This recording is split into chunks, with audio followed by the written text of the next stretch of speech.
Kiroko kia umuthi munene wa borithi guku bururi-ini Douglas Kanja ni anyitanĩire na maobithaa borithi matanyihiire 230 aria marugamĩrĩire ceceni itiganĩte cia borithi guku bururi-ini kigomano-ini gia thikũ ithatũ kiria kiharĩrĩirio thukuru-ini wa maobithaa borithi mwena wa Ngung'u Kajiado ya Rũgongo. Kanja augĩte bata munene wa kurehe maobithaa ya borithi hamwe arĩ nĩ gũtigĩrĩra nĩ maririkanio ithenya rĩa wĩra wao harĩ gũtigĩrĩra ceceni cia borithi nĩ ciekũranĩra harĩ kũhe mũingĩ motungata na njĩra igwete.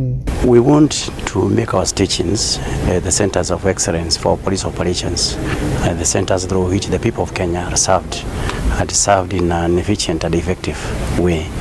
So we as the leadership of the police, we have found it necessary because in our strategic plan that we launched some times back, it is very, very clear that the police station is actually the center of operations for police operations. So we also want to ensure that our station commanders understand that very, very important strategic objective. And because these are the managers of our stations, it is important to bring them and assemble them together with other experts so that they can also be taken through to ensure that they understand the role very, very clearly.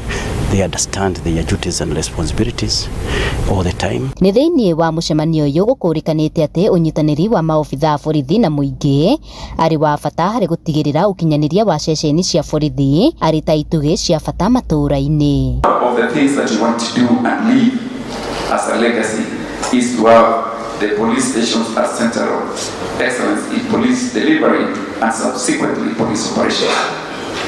That means that all of us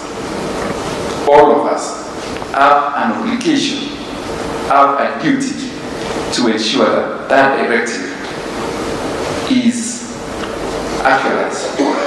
It is your obligation to make sure that you support them in this endeavor to make sure that we make our police stations centers of excellence. Handũ-inĩ ha Inooro TV kuma Kajiado ya Rũgongo, ngetwo Wacuka wa Kĩarĩ.